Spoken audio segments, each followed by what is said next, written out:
Avec l'avènement de la technologie, le digital est beaucoup présent dans nos habitudes. À la maison, au service, à l'école, à l'université, dans la rue, nous sommes constamment connectés sur les réseaux sociaux. Malheureusement, nous partageons beaucoup de données personnelles à travers Internet sans nous en rendre compte. L'utilisation de certaines applications peut facilement rendre notre vie privée accessible à tous, à plusieurs personnes qui peuvent l'utiliser à d'autres fins.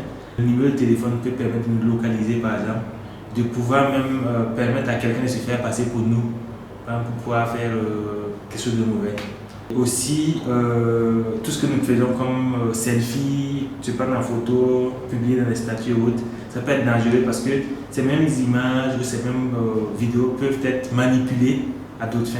C'est pour justement interpeller la population sur les dangers liés au digital que l'association Faso Civique a organisé le dimanche 17 juillet 2022 à Ouagadougou une exposition digitale. L'activité d'aujourd'hui, c'était de pouvoir montrer un peu l'impact du digital sur nos vies à travers tout un parcours qui permet de savoir même si on est accro en mesure de temps passer devant les écrans, à pouvoir voir tout ce qui est hyper trucage en fait, par exemple les vidéos qui sont truquées ou pas, comment ça impacte nos vies, qu'est-ce qui peut être truqué ou pas, comment les reconnaître, comment décider le vrai du faux, et comment savoir si par exemple une photo que nous voyons est réelle ou pas, elle n'a pas été truquée, ou bien comment aussi pouvoir détecter tout ce qui est des informations.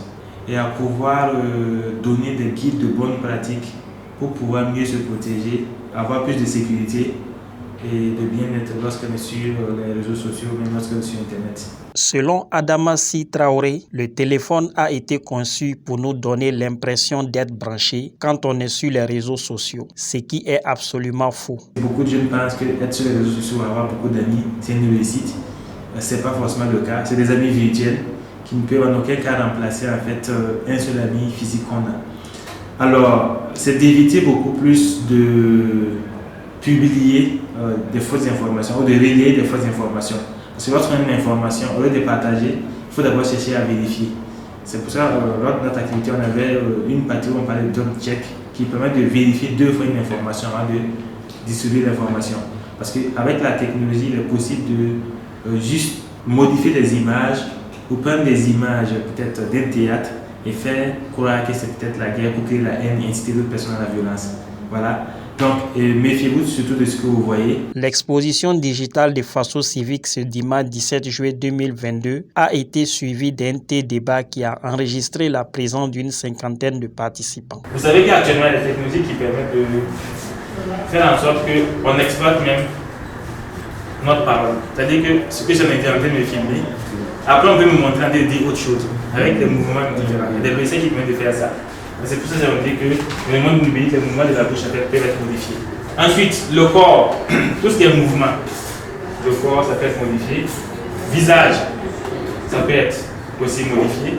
La personnalité, parce que c'est quoi? On a souvent des champs automatiques. Lorsque je saisis un message, à chaque fois que j'ai envoyé un message, il y a des mots qui sont enregistrés. Et souvent, c'est proposé en fait par le voilà. Ces mêmes mots-là peuvent savoir exactement ce que je vais dire. Juste à chaque fois, c'est ce que je fais. Donc, ça peut jouer sur ma personnalité. Au-delà de cette exposition, Faso Civique compte engager d'autres actions de sensibilisation à grande échelle auprès des jeunes. Déjà, pour cette activité, c'est une première en Afrique francophone parce que tout le parcours était en anglais. On a dû traduire. On a partenariat avec une ONG qui est basée à Berlin qui a mené des études pour donner un sens au digital. On va le déployer au niveau des écoles, des établissements pour pouvoir sensibiliser plus de jeunes. Surtout les adolescents qui viennent d'entrer dans le digital, qui ignorent tout ce qui est danger et piège. Et au-delà de ce projet aussi, Faso Civique, toujours dans sa quête d'innovation pour le bien-être de sa communauté, continuera à renforcer les capacités des jeunes sur des méthodes innovantes et à réfléchir sur les projets en fait, pour faciliter la vie de tous les jours et de pouvoir aussi améliorer le bien-être, notamment comme la santé et la sécurité des populations. Faso Civique est une association qui regroupe des jeunes qui travaillent dans la promotion du civisme, de l'entrepreneuriat, de l'innovation inclusive pour le bien-être des populations.